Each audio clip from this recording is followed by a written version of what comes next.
Hi guys, remember how yesterday or on Monday we went on a safari with Miss Mendoza during our assembly? I wanted to go do a couple more things with that. So first of all, I'd like to read about Australia. Now, Mrs. Mendoza told us that it was about 15 hours to get from here, where we are in California, all the way around the globe to down here in Australia. You see where that is? And we have to go, line is called the equator. It's actually an imaginary line. If you were standing on it, there's no space there. But on my globe, it's right in the middle. And you can see that Australia is below the equator. And there we are up in California in North America. So here we go. Let's read a little bit, learn a little bit more about Australia.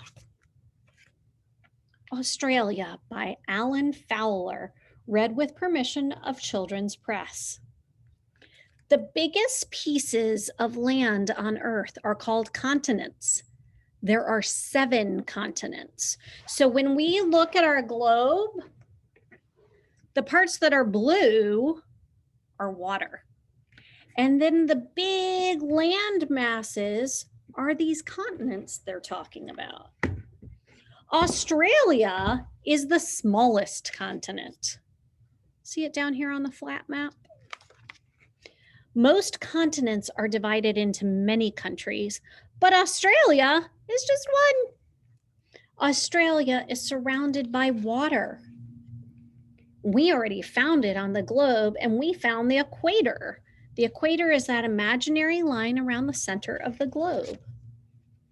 You find Australia below the equator, and Australia is often called the land down under because it is located under the equator.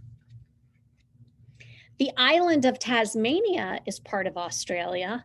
Tasmania is rainy and cool. So not like us here in Southern California.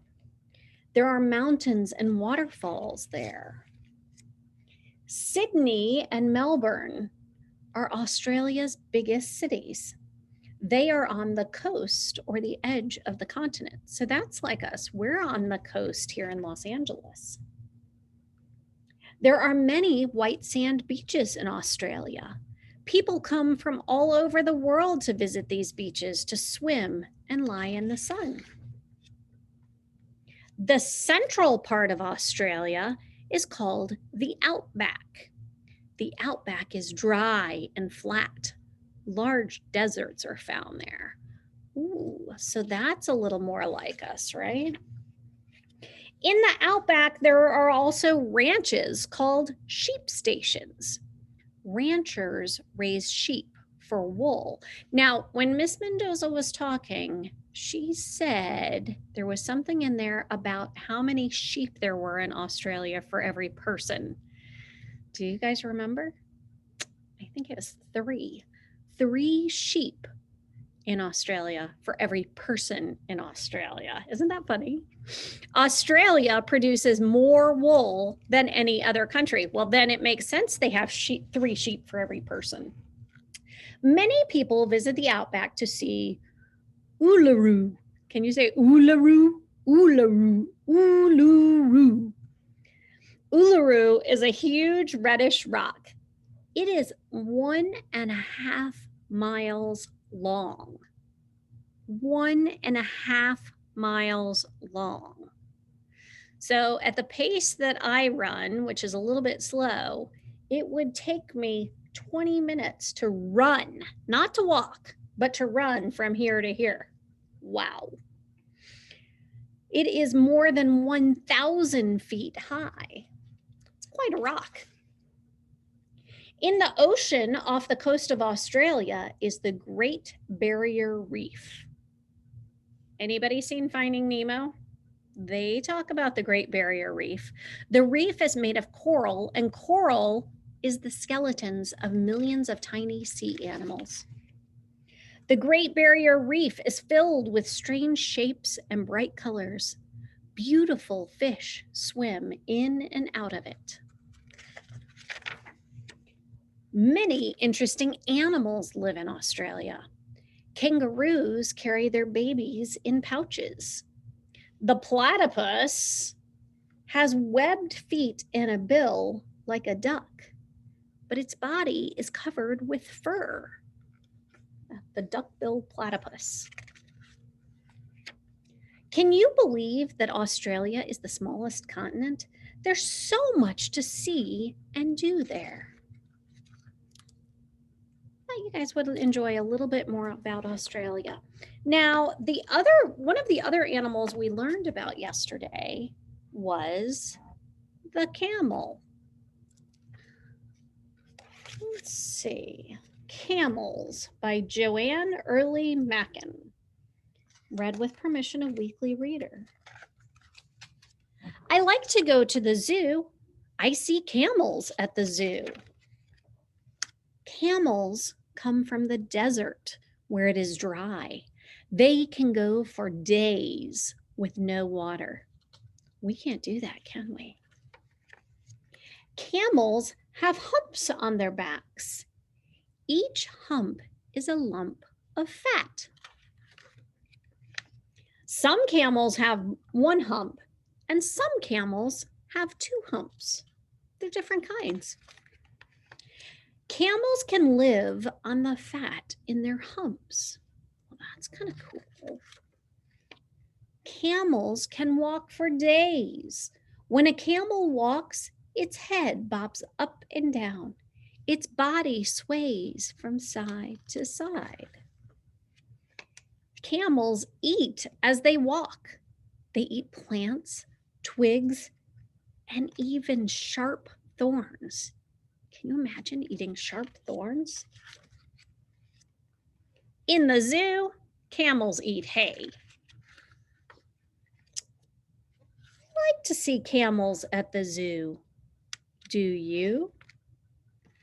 Now, I have another book that talks a little bit more about camels and their humps. How the Camel Got Its Hump.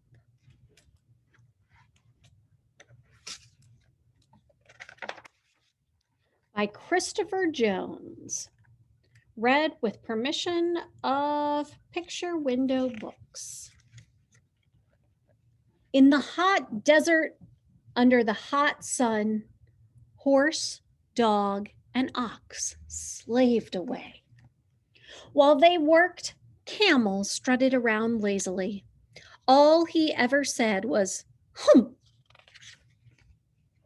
On Monday, Horse trotted over to Camel.